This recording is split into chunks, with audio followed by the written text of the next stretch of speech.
성도 여러분, 안녕하셨습니까? 우리 전수미 집사님은 단발머리를 해서 훨씬 젊어지고, 우리 샤니는 굉장히 성숙해지고, 그래서 나는 남매인 줄 알았어요. 누가 남매라고 해도 뭐 크게 오해하지 않을 것 같아요. 참 귀한 찬양 너무나도 감사합니다. 작년 이맘때쯤이면 제가 먼저 있던 교회에서 마감을 하고 휴가를 얻어서 크로스컨트리 해가지고 올랜도로 접근하는 시간입니다. 그리고 이제 한 열흘 지나면 이제 태풍이 오고 이제 이런 저기로 돼 있는데, 올해는 그렇게 태풍이 오면 안 되겠죠? 자, 계속해서 성령론 우리 함께 공부하겠습니다. 또 방송으로 참여하시는 여러분들 환영하고요. 우리 성도님들 가운데 15명이 지금 캐나다 여행 중에 있습니다. 아름다운 캐나다 럭키산 쪽에 여행을 하고 있는데, 천연계에서 아마 안식일을 맞이할 것 같습니다. 그분들이 안식일을 잘 그것에서 보내고 안전하게 귀가할 수 있도록 여러분 기도해 주시면 고맙겠습니다. 자, 오늘 성경 말씀을 하나 좀 읽겠습니다. 오늘 본문의 말씀은, 오늘 제목은 성령을 근심하게 하지 마라 라는 제목입니다. 자, 마가복음 3장 28절로 29절이 오늘 본문의 말씀입니다. 함께 읽겠습니다. 시작. 내가 진실로 너에게 이르나니 사람의 모든 죄와 무로 회방하는 회방은 사하심을 얻되, 누구든지 성령을 회방하는 자는 사하심을 영원히 얻지 못하고 영원한 죄에 처하느니라 하시니. 여러분, 이 가정 세미나를 하는 한 강사가 부부싸움 잘하기라는 제목으로 강의를 하고 있었습니다. 제가 그게 기억이 잘 나요. 부부싸움을 합니까? 안 합니까, 여러분들? 안 한다 하시는 분은 좀 거짓말을 좀 섞은 것 같고요. 다 부부싸움들 좀 종종 하시죠? 부부싸움을 할 때 어쩔 수 없어요. 하긴 합니다. 그런데 잘 싸워야 된다는 거죠. 이왕 싸우는 거 잘 싸워야 된다. 그럼 어떻게 싸우는 게 잘 싸우는 거냐? 몇 가지 그 방법을 가르쳐 주고 있습니다. 첫 번째로는 평소 부르던 호칭 외에 다른 호칭을 부르지 마라. 이제 막 부부싸움에다 감정이 막 복받쳐 오르면은 이제 호칭이 싹 바뀝니다. 그래서 당신, 여보, 이제 이런 것이 아유 멍청이 이렇게 바뀌기도 하고, 아이고 한심한 인간, 또 쫌팽이, 밴댕이, 뭐 옆했네, 뭐 이런 호칭이 바뀌어요. 그러면은 부부싸움이 잘 못하는 겁니다. 그러니까 싸우시더라도 정정당당하게 기존 사용하던 호칭을 사용하라. 두 번째로는 사람을 공격하지 말고 문제를 공격하라 그런 것입니다. 잘 적어두세요. 또 앞으로 싸울 거니까. 그래서 대부분 싸우면은 자꾸 인신공격을 하죠. 근데 인신공격하면 더 감정이 복받쳐 올라가지고 걷잡을 수 없다는 거예요. 그래서 문제를 공격하라는 겁니다. 문제. 그래서 당신이 그렇게 처신하니까 일이 이렇게 되지, 이렇게 사람을 찍지 말고 이번 일은 이런 것이 문제라고 이러면서 일에 대하여 이제 서로 논쟁을 펴야 된다는 것이고요. 그다음에 세 번째로는 책임을 전가하지 말라라는 것입니다. 대부분 당신 때문이야 이렇게 나가지 않습니까? 그래서 이제 문제가 되는데, 당신이 그렇게 돈을 헤프게 쓰니까 그런 거 아니야? 그렇게. 그러니까 내가 뭘 했어? 뭘 하나 제대로 당신은 하는 게 없어. 그러면서 자기 잘못은 하나도 없고 다 상대에게 넘기죠. 여자가 저러니까 집구석이 이 모양이야. 그렇게 남편은 얘기하고, 또 여자는 또 뭐라고 합니까? 당신이 그렇게 하니까 시댁 식구들이 나를 얕보는 거 아니에요? 이렇게 책임을 전가를 하죠. 그 다음에 네 번째로는 과거를 꺼내지 말고 싸우라는 거죠. 현재에 있는 거 가지고 싸워야지 자꾸 부부 싸움에 이제 그 무기고가 있다고 그래요. 각자의 무기고가 있는데 그 무기고는 상대의 잘못한 기억들이 다 그 무기고에 있다는 겁니다.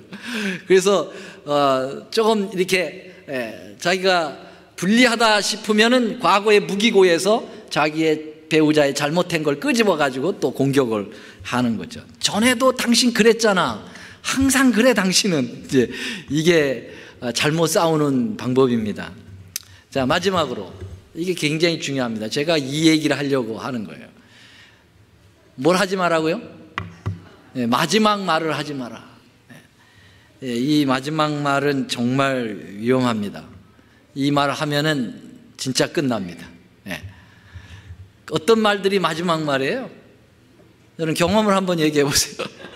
여기 보면은 마지막 말은 안 하신 것 같아요. 그러니까 두 분이 다 같이 또 살잖아요. 마지막 말 중에 이런 거 있잖아요. 내 인생 최대의 실수는 당신과 결혼한 거야. 이런 말들은 마지막이에요. 또 뭐라 그래요? 애들만 없으면 벌써 끝났다. 그런 말들. 또 이렇게 살 바야 우리 헤어지자. 이런 게 마지막 말이죠. 이 마지막 말은 정말 상대방이 돌아올 수 있는 길을 막아버리는 돌이킬 수 없는 마음을 갖게 하는 것입니다. 이게 부부싸움에 이렇게 가장 결정적인 마지막 말 하지 말라는 것과 같이 우리 신앙생활에 있어서도 마지막 행동을 하지 말아야 되는 게 있어요. 여러분, 기도를 좀 게으리 할 수 있나요? 네. 우리가 생활하다가 기도를 좀 게을리 할 수도 있고 말씀도 적게 볼 수도 있어요. 네. 어떤 때는 좀 신앙이 식어서 하나님 말씀을 덜 찾을 때도 있고 또 전도 아예 못할 수도 있죠. 그냥 사람만 보면은 그냥 가슴이 쿵탕쿵탕 뛰어가지고 입이 얼어붙어가지고 말을 못하는 그런 성질을 가지고 있는 분들이 있어요. 또 교회 봉사 제대로 못하시는 분도 있습니다. 사람 미워할 수 있나요? 미워할 수 있습니다. 그러나 그런 것들은 마지막이 아니에요. 그런데 마지막 신앙에 있어서 마지막 행동은 뭘까요? 성령을 거스리는 것, 성령을 회방하는 것, 성령을 근심케 하는 거죠. 이 성경에서는 이것을 마지막 행동이라고 그랬어요. 마지막이라고 그랬어요. 왜? 그런 것들은 사하심을 얻지 못하니까. 용서를 얻지 못하면 구원이 없죠. 죄가 용서되지 않았는데 어떻게 구원을 받을 수 있어요? 죄가 없이 들어가는 것이 하늘나라인데 죄가 용서되지 않으면 남아있는데 어떻게 하늘나라를 갑니까? 그렇기 때문에 이 마지막 신앙의 행동을 하면 안 된다는 것입니다. 간음죄, 살인죄 얼마나 무섭습니까? 여러분, 거짓말, 이기심 얼마나 많이 우리들이 합니까? 질투심, 교만함 얼마나 많습니까? 매일 밥 먹듯이 우리는 그런 죄들을 짓고 살지요. 그런데 그런 것들은 다 용서될 수 있습니다. 이미 우리가 아시는 대로 베드로와 다윗도 다 이런 죄를 졌지 않았습니까? 간음을 저지르고 살인을 하고 거짓말을 하고 주님을 부인하기도 하고 저주하고 맹세하고 그런 일들을 했어요. 그러나 베드로 용서받았습니까? 용서받았습니다. 다윗이 용서받았습니까? 용서받았습니다. 그런데 여러분, 이렇게 끔찍한 모든 죄가 다 용서되는데 왜 성령을 회방하는 죄만은 용서되지 않는다고 성경은, 주님은 그렇게 간절하게 말씀하고 있는가? 사실 여러분, 모든 죄는 십자가에서 다 용서되었습니다. 믿으십니까? 여러분, 요한복음 19장 30절 31절에 보면은 뭐라고 그랬어요? 다 뭐 했다? 다 가상칠언 가운데 끝에서 두 번째 다 뭐 했다? 다 이루었다라는 말은 뭐예요? 너희의 구원이 다 이루어졌다는 거죠. 그럼 구원이 다 이루어졌다는 것은 죄가 다 용서됐다는 거죠. 죄의 싹인 사망이 이미 갚아졌다는 거예요. 당신의 이제 죽음을 통해서 다 갚았다. 그렇기 때문에 여러분, 사실은 우리의 죄가 이미 2000년 전에 하나님 편에서는 다 용서된 겁니다. 믿으십니까? 여러분들이 미래의 죄를 지을 것까지도 다 용서된 거예요. 과거에 그렇게 수많은 죄도 다 이미 십자가에서 주님 편에서는 다 용서가 됐습니다. 다만 주님께서 그 용서하신 것을 내가 개인적으로 예수님을 믿어 그 용서를 내가 받아들이는 것입니다. 아, 내가 내 죄가 용서되었구나 하는 사실을 믿음으로 받아들일 때 그 죄는 완전히 도말되고 끝나는 것이죠. 회개하지 않으면 그 죄의 용서를 내게 적용시키지 못합니다. 회개를 해야만, 아, 내가 죄를 졌습니다, 주님 라고 하는 고백이 있어야만 그런 그 죄를 주님께서부터 용서를 받았다는 확신이 들게 되는 거예요. 회개 없는 용서를 경험하지 못합니다. 회개를 해야만 그 비로소 죄가 용서되는 게 아니고 이미 용서가 됐지만 회개를 통하여 이미 용서된 것을 내게 적용을 시키는 것이죠. 여러분, 용서의 비가 소낙비처럼 쏟아져 내려도 우리의 마음의 바가지를 엎어놓으면 한 방울도 안 들어가는 거죠. 하나님 펴서는 억수같이 용서를 다 쏟아 부으셨어요. 악인이나 선이나 모든 인류를 향하여 주님은 세상을 이처럼 사랑하사 독생자를 주심으로 용서를 다 베풀어 놓으셨다는 거죠. 그런데 여러분들의 마음의 바가지를 엎어놓지, 이렇게 제껴놓지 않고 엎어놓으면 한 방울도 용서의 경험을 하지 못하고요, 이렇게 탁 하늘 향하여 오픈해 놓으면 여러분들의 어떤 행위가 중요한 게 아니라 여러분의 마음을 주님께 이렇게 주님을 바라보면 주님으로부터 용서가 쫙 내려 우리 안에 가득히 용서의 경험을 하는 것입니다.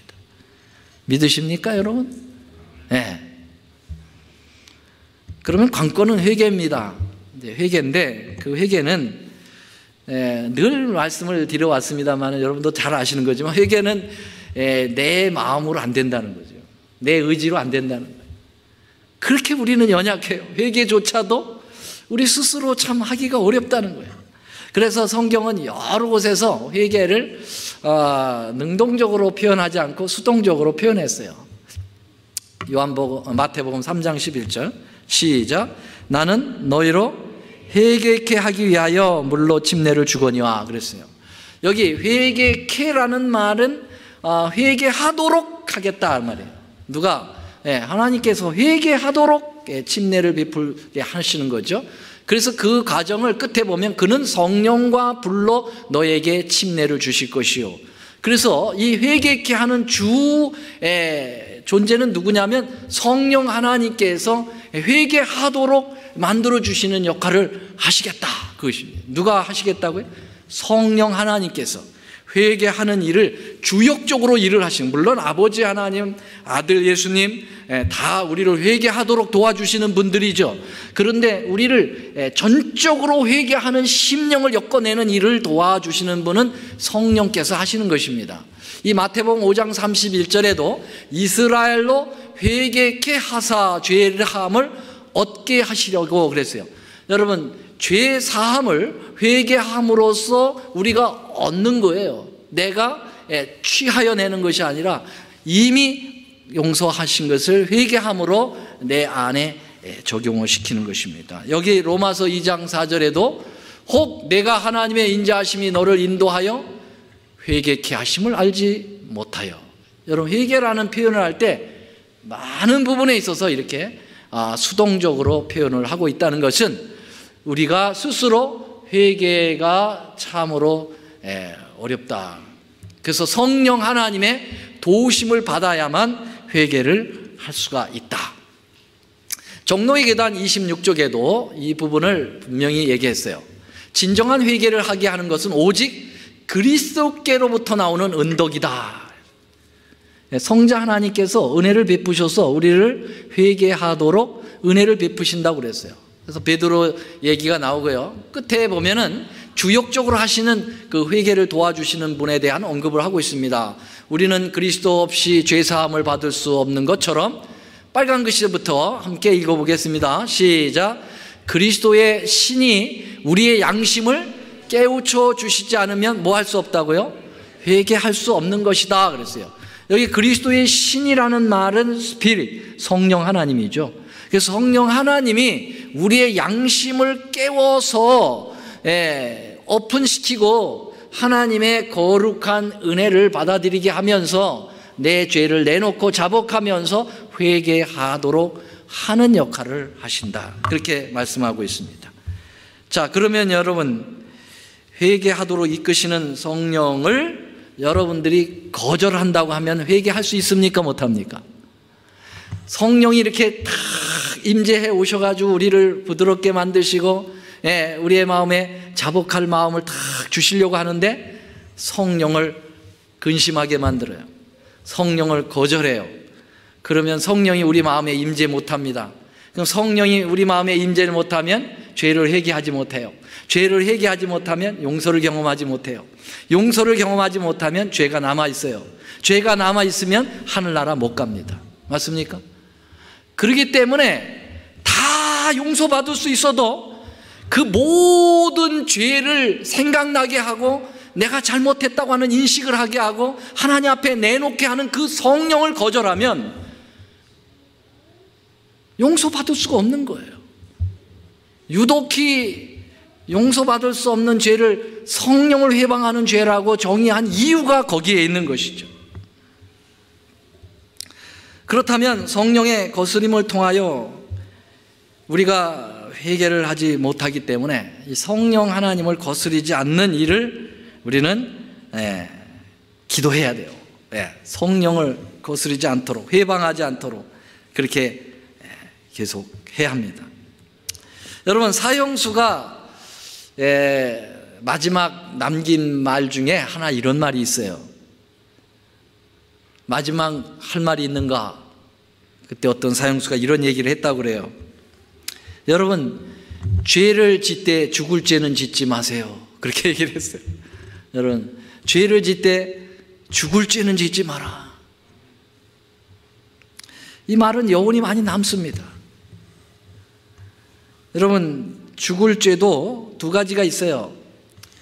영원히 죽을 죄가 있고 잠시 잠들었다가 깨어나는 죽을 죄가 있습니다. 그렇습니까? 네. 여러분, 예수님을 영접하고 죄 용서를 경험하고 죽은 자들은 잠시 죽지만 영원히 죽지 않아요. 다시 일어나서 부활해서 첫째 부활에 참여해서 영원히 살아요. 그렇지 않습니까? 그 죽을 죄는 심각한 죽을 죄가 아니에요. 그런데 다시는 영원히 살지 못하는 둘째 사망에 거하는 그 죽을 죄는 져서는 안 된다는 얘기죠. 십자가 강도는, 한편 강도는 엄청난 죄를 짓고도 땅에서 사형수가 되어서 사형을 언도받아서 죽었지만 그는 영원히 죽을 죄는 짓지 않았습니다. 그렇죠? 영원히 죽을 죄를 바로 예수님으로부터 즉시 용서를 받았기 때문에, 그래서 그는 그 잠시 십자가에서 죽은 그 죽음은 심각한 게 아닙니다. 그런데 여러분, 그날 예수님 자리에 달려야 될 죄수는 누구였을까요? 바라바였어요. 바라바는 그때 십자가에서 안 죽었어요. 뭐 늙어서 죽었는지 병들어 죽었는지 그 이유는 몰라요. 그러나 십자가에서 안 죽었다고 그는 패제를 부르면서 야, 이런 럭키가 어딨나, 그러면서 아마 굉장히 자축을 하면서 좋아했을 거예요. 그런데 바라바가 끝내 회개를 했는지 안 했는지는 모르지만 만약에 가정으로 회개하지 않았다면 그 십자가에서 안 죽은 거 그렇게 좋아해서도 아무 소용없어요. 회개하지 않고 바라바가 나중에 죽었다, 늙어서 죽었다, 병들어서 죽었다 하면 그것만큼 심각한 죽음이 없는 거죠.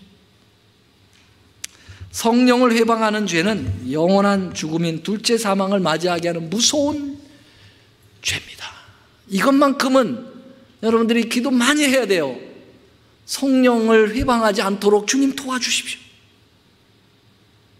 자, 그러면 어떻게 하는 게 성령을 회방하는 죄냐 이거죠.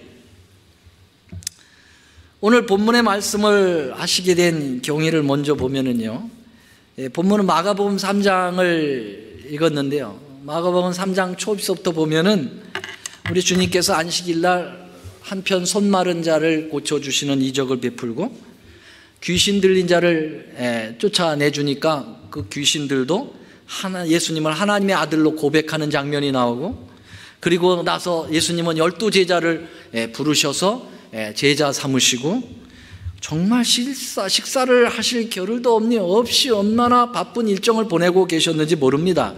그런데 예루살렘에서 내려온 서기관들, 유대 지도자들이 예수님을 향하여 오히려 뭐라고 그들이 평가했냐면 귀신 들렸다고 선언했어요. 여러분, 귀신을 쫓아내시는 예수님에게 뭐 했다고요? 귀신 들린 자라고 얘기했어요. 그래서 여기에 성경 한번 보겠습니다. 이 사람들이 뭐라고 그랬냐면, 한번 같이 읽어볼까요? 시작. 예루살렘에서 내려온 서기관들은 저가 바알세불을 지폈다 하며 또 귀신의 왕을 힘입어 귀신을 쫓아낸다 하니 얘기했어요. 예수님이 기가 막혔어요. 어떻게 귀신이 귀신을 쫓아내느냐? 같은 편이 어떻게 쫓아내느냐? 예수님께서 말씀하셨습니다마는 이 서기관들이 엉뚱한 이야기를 하는 겁니다. 저 사람이 저렇게 능력이 큰 거는 하나님의 아들이기 때문에 아니라 귀신이 능력을 줬다. 근데 그 귀신은 바알세불이라고 하는 귀신이다. 그렇게 이야기를 했어요. 여러분, 이 바알세불이라고 하는 귀신은 찾아보니까 파리대왕이에요. 파리대왕. 파리대왕이에요. 그러니까는 파리 귀신이에요. 파리 신이라고 볼 수 있겠어요. 그것도 무슨 파리냐면은 이 바제불이라고 하는 말이 똥파리라는 말이에요. 똥파리. 여러분, 예수님을 똥파리의 그 신을 입어서 귀신을 쫓아냈다라고 예수님 아주 격화시키는 거예요. 아주 예수님을 조롱을 하는 모습을 보게 되는 것이죠. 이 서기관들의 이야기가 끝나자마자 예수님께서 하신 것이 뭐라고 그랬냐면은 오늘 본문의 말씀처럼 성령을 회방하는 자는 결코 사하심을 얻지 못한다. 그렇게 얘기했어요. 그 뭡니까? 엄연한 하나님의 역사를 보고도 사단의 일이라고 비난하는 그들의 행위는 성령을 회방하는 것이라고 말씀하셨습니다. 그러면 여러분, 오늘날 우리들에게 적용을 해보십시다. 분명히 하나님의 능력으로 우리 앞에 이루어지는 일들이 너무나도 많아요. 그런데 우리가 하나님을 믿지 못함으로 그것이 하나님의 능력이 아니고 그냥 우연의 일치라든지 어떤 다른 상황과 다른 조건 때문에 그렇게 됐다라고 하나님의 분명한 사역을 무시하는 그 태도는 성령을 거역할 수 있다라고 하는 사실입니다. 비근한 예를 들어보면 여러분들이 죽을 병이 걸렸어요. 암이 걸렸어요. 그래서 기도합니다. 근데 빨리 그것이 치료가 안 되고 그러다가 질질 끌다가 이 약도 써보고 저 약도 써보고 그러다가 결국 병이 났어요. 분명히 하나님께서 그 역사를 이루어서 병을 난 것이 틀림없다고 하면 사람들은 뭐라 그래요? 병이 하나님에 의해서 난 게 아니고 무슨 약을 먹었더니 아주 효과가 있더라. 그래서 그 약이 나를 고쳐줬다. 그래서 어떤 사람들은 계속 그 약이 만병통치로 얘기하시는 분들이 있죠. 뭐 하면 그게 다 들어버려. 그렇죠? 뭐 위장병서부터 암서부터 뭐 당뇨서부터 그것만 마시면 뭐 그것만 먹으면 그러면서 그걸 신격화하고 하나님의 절대적인 그 응답을 갖다가 그것으로 돌려버리면서 자꾸 하나님의 확실한 그러한 능력과 사역을 무시하는 태도들, 성령이 해방을 받는 그런 태도라고 성경에서 이야기하고 있습니다. 어떤 때는 정말 하나님의 기도로 인해 가지고 하나님의 은혜로 병이 났다. 또 어떠한 일이 해결되었다. 내 자녀가 어떠한 문제가 해결되었다. 뭐 어떤 정말 기도의 응답을 받았는데, 그래서 그때는 정말 하나님께서 역사하셨다고 입만 열리면 하나님을 찬양하고 영광을 돌리다가 세월이 지나면 서서히 그 하나님께 받은 은혜를 다 소멸해버리고 여전히 도로 돌아가는 것입니다. 성령께서 원하시지 않는 방법으로 돌아가서 몸에 아무거나 또 막 먹으면서 또 병이 또 도져버리는 그러한 상태로 가는 그 상태가 바로 성령을 소멸시키는, 성령을 회방할 수 있는 그런 것이 된다고 하는 사실입니다. 어떤 중요한 병뿐만 아니라 일상적인 생애 속에서 하나님이 나와 함께 하심으로 오늘 내 생애가 이렇게 살아있고 건강하고 정말 하나님의 성전에 나와 예배도 드리는 이런 감사와 감격이 없이 그냥 오늘 하루가 이렇게 지나가는 것은 그냥 내가 밥 먹고 내가 일하고 내가 벌어서 한 것으로 사는 거지, 그러면서 하나님에게 공로를 전혀 돌리지 아니하고 자기 공로에 계속 빠져 사는 사람들은 성령을 거절을 하게 된다고 하는 사실입니다. 사울 왕은 하나님의 은총을 입어서 처음에는 하나님의 영광을 돌리면서 참 나라를 잘 다스리려고 했지만 계속해서 성령을 회방해요. 하나님의 영을 계속 거절합니다. 알면서도 계속 죄를 짓습니다. 결코 왕이 제사를 지내서는 안 되는 제사장님만이 해야 될 일들을 사무엘이 조금 늦게 온다고 알면서도 그냥 자기가 제사를 드려버리고 고의적으로 하나님의 원칙을 자꾸 반복하여 저버리게 되니까 하나님의 영이 떠나게 돼요. 여러분, 우리의 마음에 하나님의 영이 떠나면 반대로 누구의 영이 들어오게 돼 있어요? 악한 영이 들어오게 돼 있습니다. 그러니까 사울이 사악한 영이 들어오므로 이제 신접한 여인을 또 찾아가면서 완전히 하나님의 영으로부터 단절되어지고 그는 파멸의 길을 걷게 되는 거 아닙니까? 여기 교회 중은 5권 633쪽에 무엇이 성령을 거역하는 죄가 되는가? 빨간 글씨만 좀 읽어볼까요? 시작. 그것은 고의적으로 성령의 역사를 누구에게 돌리는 거예요? 사단에게 돌리는 것이다 그랬어요. 하나님의 분명한 역사인데 자꾸 사단에게 돌리고 자기에게 돌리는 건 사단에게 돌리는 거죠. 하나님께서 즐겨 그들에게 주신 증거를 부인함으로써 그들은 그들의 마음속에 비추고 있던 빛을 꺼버린다. 그 결과로 그들은 어둠에 묻히게 된다. 그렇게 되어 있습니다.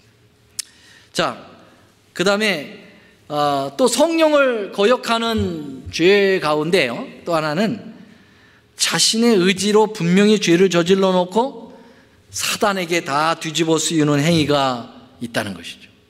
그래서 때로는 사단도 굉장히 억울할 때가 많은 것 같아요. 지가 죄는 다 저질러 놓고 사단 때문에 그렇게 됐다 하고 사단에게 다 넘겨버리는 그런 죄가 있다는 거죠.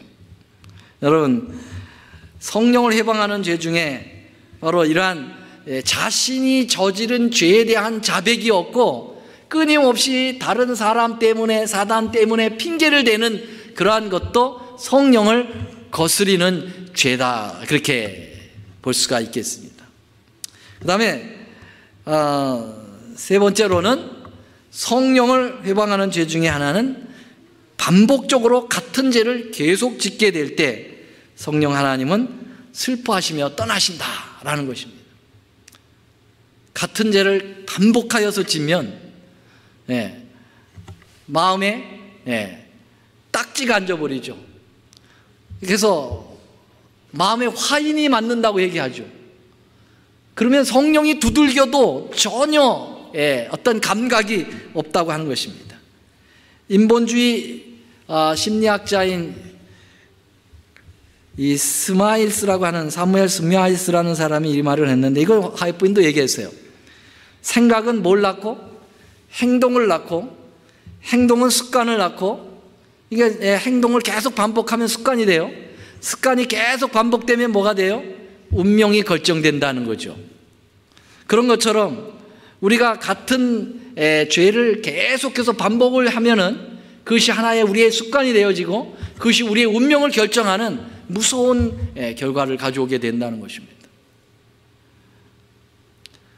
윌리엄 바클레이라고 하는 유명한 주석가는 이 부분에 대해서 아주 자세히 설명했습니다. 만약 사람이 하나님의 인도하심을 반복적으로 거절하므로 그분의 인자하심을 보면서도 그것을 인식하지 못하게 되면, 만약 그의 도덕적 가치관에 전도되어 악을 선으로 보고 선을 악으로 보는 지경에까지 이르게 되면, 심지어 예수님을 대면하고도 죄에 대한 의식이 전혀 없게 되면 그는 회개할 수 없는 것이며 따라서 용서받지 못하는 것이다. 그것이 바로 성령을 거역하는 죄다. 바클레이는 그렇게 이야기했어요.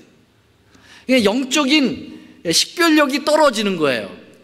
그래서 옳고 그름을 분분하지 못하고 이것이 예수님께로부터 오는 것인가 아니면 마귀로부터 오는 것인가를 분별이 안 돼요.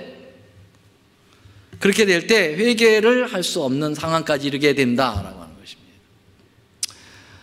삼손이라고 하는 사람, 이 사람은 반복해서 죄를 저지릅니다.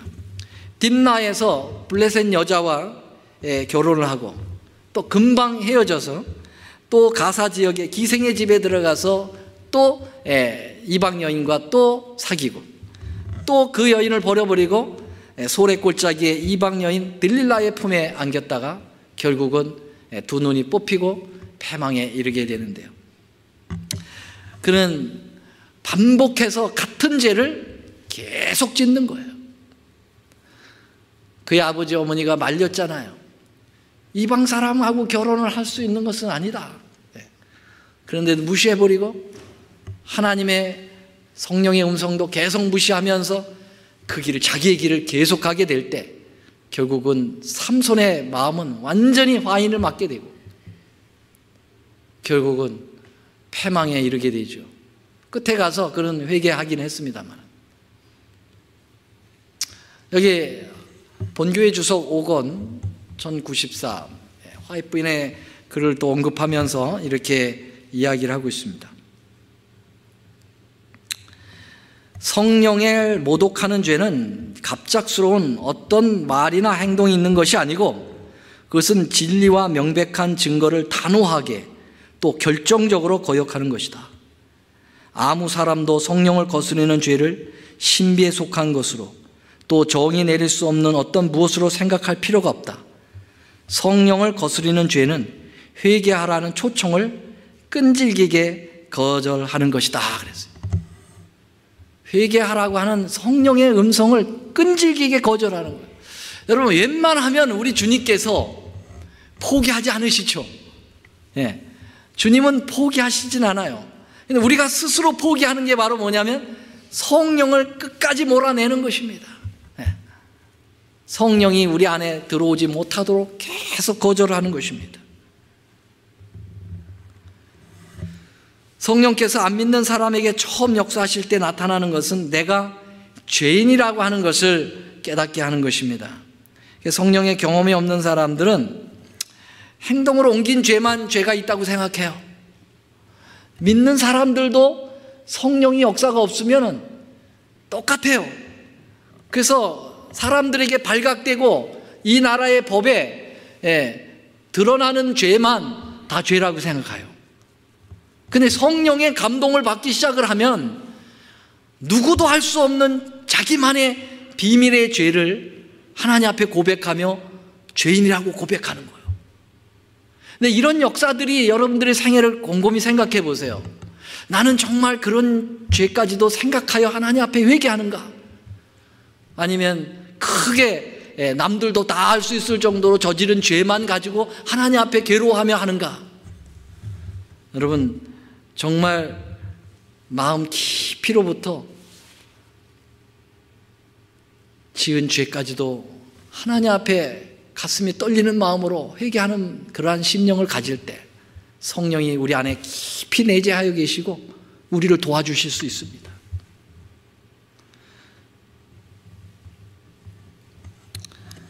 진실되게 예수를 영접하고 성령이 임한 사람들의 첫 증상은 뭐냐면 자신이 그렇게 큰 죄인 줄 몰랐다고 하염없이 우는 겁니다. 그래서 이 거듭난 사람들의 이야기를 좀 들어보면은 그렇게 눈물이 나올 수가 없다고 그러죠. 그 왜 눈물이 나오느냐? 이제까지 자기가 얼마나 큰 죄인이었는데 그것도 모르고 뻔뻔하게 살아갔던 그 인생이 불쌍하고, 그리고 그러한 인생에서 내 죄를 이제 깨닫게 하신 예수님 만난 그 기쁨과 감격이 눈물을 흘리게 한다는 것이죠. 네, 우리는 30년, 40년이 돼도 그런 경험을 거의 하지 못하죠. 성령이 우리 안에 많이 떠나져 계신 거죠. 성령이 조금밖에 임하지 못하시는 겁니다. 성령이 충만히 임하셔야 되는데, 이게 간당간당하게 성령이 우리 안에 거하시면은 언제 그 성령이 끝나버리고 우리의 양심에 화인이 맞을지 모르는 거죠. 그래서 성령을 구해야 합니다. 성령을 해방하지 말아야 돼요. 그래서 아주 작은 마음의 동기까지도 예민하게 죄로 반응하고 있는지 안 하는지를 가늠해 보시기를 바랍니다. 그래서 내가 죄에 대하여는 참 엄격하고 죄인에 대하여는 아주 관대한 내 모습이 있는지, 아니면 반대로 죄인에 대하여는 아주 엄격하고 죄에 대하여는 죄인에 대하여는 아주 예민하고 죄에 대하여는 너무 관대하지 않은지, 그걸 한번 생각을 해보세요. 나는 성령이 임하신 분들은 죄인에 대하여 관대해요. 용서해 주려고 하고 그럴 수도 있다고 하고, 왜냐하면 나 같은 사람도 주님께서 용서를 해서 이렇게 사는데 하물며, 그래서 상대의 죄를 그렇게 예민하게 보지 않죠. 왜냐하면 자기에 대하여 죄가 예민하기 때문에. 근데 성령이 임하지 않은 사람들은 남의 죄에 대하여 굉장히 예민한 거예요. 자기는 너무 관대한 거예요. 자기가 조금만 큰 죄를 졌어도 그럴 수 있지. 근데 상대가 조금만 죄를 져도 아주 날카롭게 지적을 하고 판단하고 비평을 가하는 거죠. 성령이 어떠한가를 보여주는 신뢰라고 볼 수가 있겠습니다. 자, 이제 말씀을 줄이면서, 사람을 속일 수 있으나 성령은 속일 수가 없습니다. 성령의 반복되는 음성을 거절하지 말게 되기를 바라고요. 여기 에베소 4장 13절에는 그러나 성경이 밝히 말씀하시기를 후일에 어떤 사람들이 믿음에서 떠나 미혹하게 하는 영과 귀신의 가르침을 좇으리라 하였으니 자기의 양심의 화인을 맞아서 외식함으로 거짓말하는 자들이라. 양심의 화인을 맞은 사람들의 그 결론을 에베소 4장 30절에 이야기하고 있습니다. 한번 같이 읽어볼까요? 시작. 하나님의 성령을 근심하게 하지 말라. 그 안에서 너희가 구속의 날까지 인치심을 받았느니라.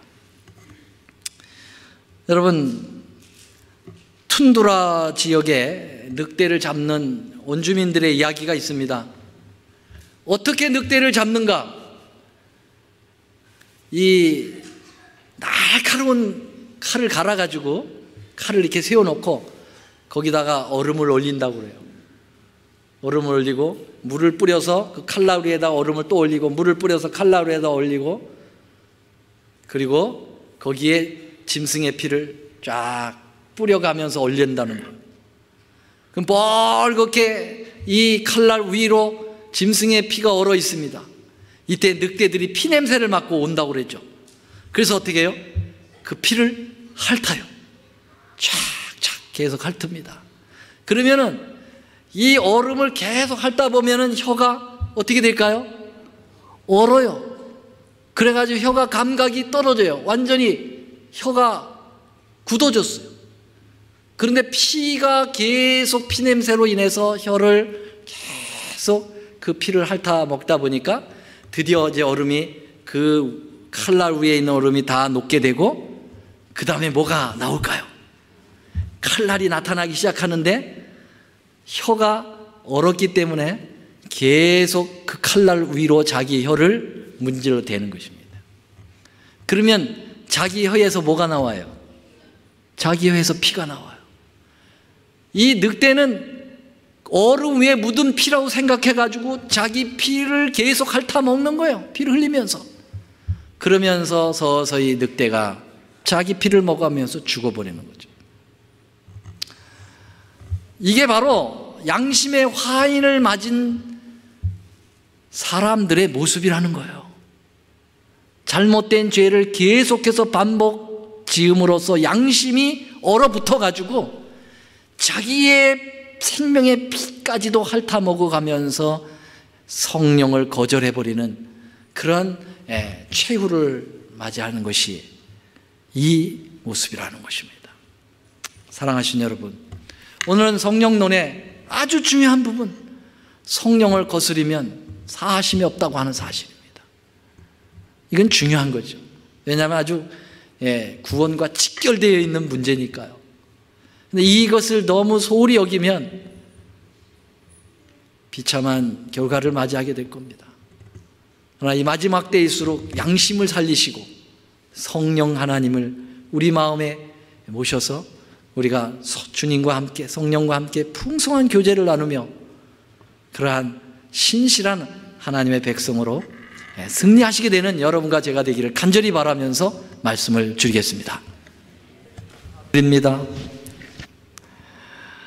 저희들에게 성령 하나님을 허락해 주셔서 감사합니다. 구하는 자에게 성령을 주시지 않겠느냐고 약속해 주신 우리 주님, 저희들이 성령 하나님을 구합니다. 우리 성령님 우리 안에 계셔야 우리가 죄인이라는 것 고백할 수 있고 죄를 회개할 수 있고 그래서 용서받을 수 있고 그리고 그 용서의 확신 가운데 구원의 참 기쁨을 누릴 수 있다고 믿습니다. 그런데 그 모든 것을 이루어주시는 성령이 없으시니 우리가 마음이 피폐해지고 곤고해지고 신앙의 재미가 없고 뜨뜻미지근해진 그러한 라오디게아 교회의 증상을 여전히 보이고 있는 저희들의 모습입니다. 주님, 그 원인을 고칠 수 있도록 우리 성령 하나님 저희들에게 임하여 주옵소서. 성령이 오시고 싶어 하셔도 우리가 너무나도 세속적이고 자기 고집이 세고 이기적이어서 그리고 반복하여 죄를 지므로 성령 하나님 근접도 못하도록 하는 이 악한 죄를 용서하여 주시고 성령 회방하지 않도록 주님 도와주시옵소서. 어린아이 심령처럼 단순하게 주님 영접하고 주의 말씀 순종하여 하나님의 거룩한 영의 지배를 받는 하나님의 참 백성 되게 하여 주옵소서. 영이 없는 자는 그리스도인이 아니라 했습니다. 주의 거룩한 성령으로 참 그리스도인이 되도록 도와주시옵소서. 우리 구주 예수님의 이름으로 간절히 기도 올리옵나이다. 아멘.